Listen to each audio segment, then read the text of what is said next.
just a matter of months. And yet he said to the American people, it's a hoax.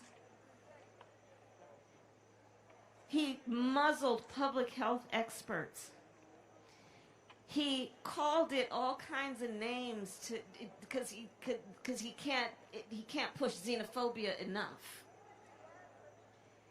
And he, on top of it, knowing it's airborne and lethal in its proportion, suggested to the American people that you're a you-know-what if you wear a mask, and you're with us if you don't. You can't make this stuff up. So what would we have done? One, we would have listened to the scientists and embraced the science. You know, this is a group of leaders. What we know about leading, we know it as parents, we know it in so many aspects of life. You must be guided by speaking truth, especially when you have the responsibility for caring for, or in any way, another person's life. You must be guided by speaking truth, no matter how difficult it is to speak, and no matter how difficult it is to hear. But he deliberately put his personal political ambition in front of the health and well-being of the American people. And let's be clear, we're talking about not just somebody who has a bunch of buildings with his name on it. We're talking about the commander-in-chief, who has as one of their highest priorities to keep the American people safe. So we would have embraced fact. We would have listened to the scientists. We would have told the American people this is not to be played with. We would have also done something which is so Joe Biden does all the time. He will always be this kind of leader. We would have let the folks know, let the people know, we are all in this together.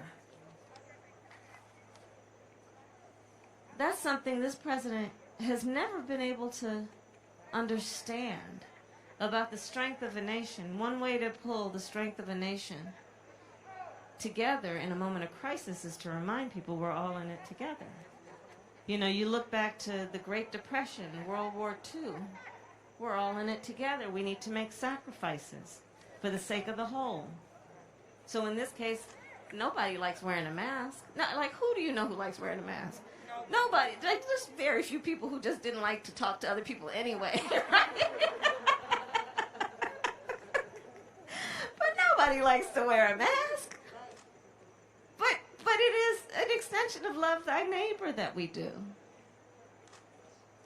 Going forward, 47 days, we got to get this thing done. We got to make sure everybody votes. They vote early.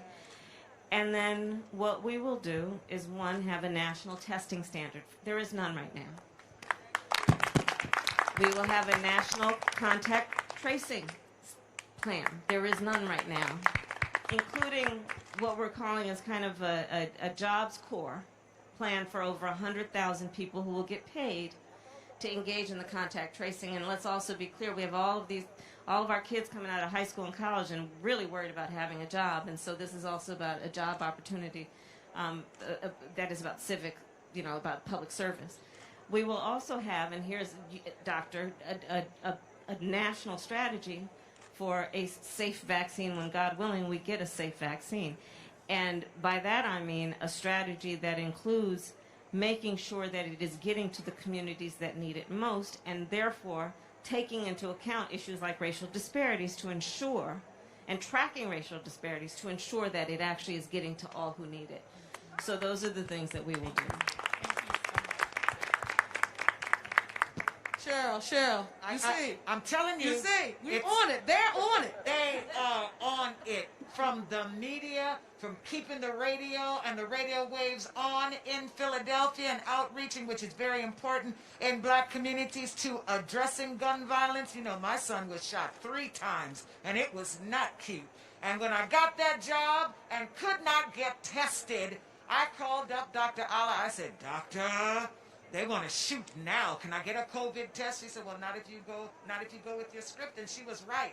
And I went right to that church parking lot, and there we were. Girl, we got 100 views on that on Instagram. Next question. 100,000. 100,000. I'm sorry. 100,000 views on Instagram. Right. Yeah, the testing of the COVID. Question number 5. Question number 4 we've got here is from Salima Pace. Salima, thank you. Salima's Pace is about you, the historic pick as the first black vice president. Salima? Hello. It's a little different, Shirley. Come on. We're going to get it right. Come on, girl, tell me. Listen, Number one, proper pronunciation of names. Yes, you got me right, Salima Pace. There you go. And I'm very proud to be standing up here as the Secretary-Treasurer of District 1199C, the largest healthcare union in the city of Philadelphia, and also as a board member of She